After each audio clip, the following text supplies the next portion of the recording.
Varachha Hirabag કાપોદ્રાથી Podar arcade તરફ જતા flyover bridge પર અજાણ્યા ઈસમો ખીલા નાખી જવાની છેલ્લા 2-3 દિવસથી સતત ફરિયાદોને પગલે આજ રોજ આપના વોર્ડ નંબર 4 ના કોર્પોરેટર કુંદનબેન કોઠિયાને આપના સક્રિય કાર્યકર્તા દીપક ગાંગાણીએ તાત્કાલિક સ્થળ પર તપાસ કરી માલુમ પડ્યું તો ખૂબ મોટી માત્રામાં કોઈએ ખીલા નાખ્યા હતા।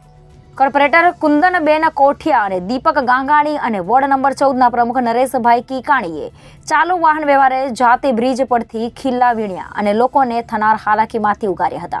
આ સંદર્ભે આપના મહિલા કોર્પોરેટર કુંદનબેન કોઠિયાનો સંપર્ક કરતા તેઓએ જણાવ્યું હતું કે છેલ્લા 2-3 દિવસોથી લોકોના ફોન આવતા હતા કે બ્રિજ પર ખીલ્લીઓ પડ્યા છે, જેના કારણે ગાડીના ટાયર ટ્યુબને નુકસાન થાય છે અને અમુક વાર ગાડી સ્લીપ થઈ જવાનો પણ ભય રહે છે।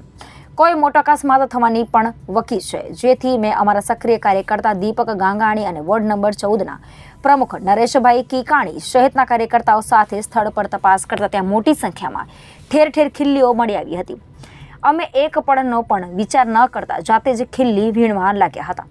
કુંદન કોઠિયાએ વધુમાં જણાવ્યું હતું કે વરાછા ઝોનના અધિકારીઓને આ સંદર્ભે ફોન કર્યો હતો। તેમણે કહ્યું હતું કે આજે સૌ પ્રધાનમંત્રી મોદીના કાર્યક્રમમાં વ્યસ્ત છે, આજે કોઈ આવી શકે તેમ નથી। હું તંત્રને કહેવા માંગુ છું કે શું પ્રધાનમંત્રી મોદીનો કાર્યક્રમ લોકોના ભોગે કરવા જઈ રહ્યો છે? લોકોના જાનમાલના રક્ષણની કંઈ પડી નથી તમને લોકોને? જય હિન્દ, જય ભારત। અત્યારે હું પોદારવાળા બ્રિજ પર અત્યારે છીએ। કાપોદ્રાથી હીરાબાગ સુધીની વાત કરું તમને કે 2-3 દિવસથી આ વિડિયા ફરતા છે કે બ્રિજ ઉપર કોઈ ખીલ્લીઓ નાખી જાય છે, ફેંકી જાય છે। હવે આ ખીલ્લીઓ ક્યાંથી આવે છે કોઈને ખબર નથી અને આવી ખીલ્લીઓ અનેકો જોવા જઈએ તો આવી રીતે ખીલ્લીઓ એમને પડેલી જ હોય છે। ઝોનમાં અધિકારીને ફોન કરીએ છીએ તો ઝોનમાં અધિકારી એમ કહે છે કે અમે બીજેપીના કાર્યક્રમમાં વ્યસ્ત છીએ। તો મારું કહેવાનું એવું કે જો બીજેપીના કાર્યક્રમમાં તમે વ્યસ્ત છો તો ઝોનને તાળા મારી દો।